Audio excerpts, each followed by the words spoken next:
हे करेलू छठ बरती प्यास झाके झूके, हे करेलू छठ बरती प्यास झाके झूके।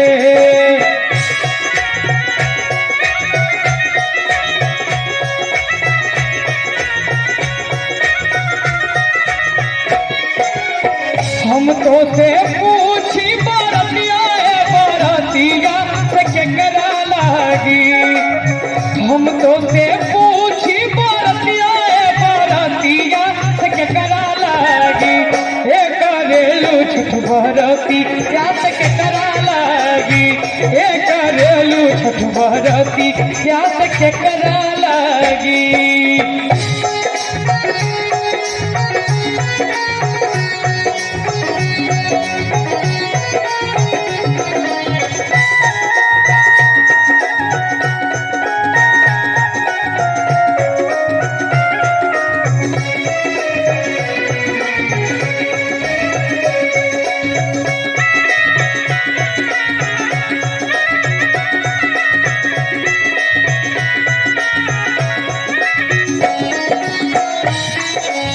हम रोजे बेटावा कहूने ऐसन बेटावा कौन के लागी, हम रोजे बेटावा कहूने ऐसन बेटावा कौन के लागी, हे करेलू छठ बरती या कौन के लागी, हे करेलू छठ बरती या कौन के लागी।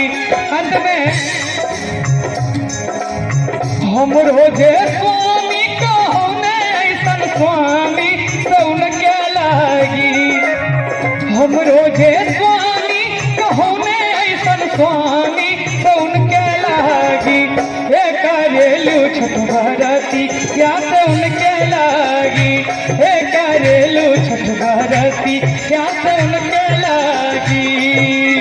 तेरवा के बात कर उगेलन सूरज माल झाके झूके, नारियर के बात कर उगेलन सूरज माल झाके झूके, हे करेलू छठ बरती प्यास झाके झूके, हे करेलू छठ बरती प्यास झाके झूके।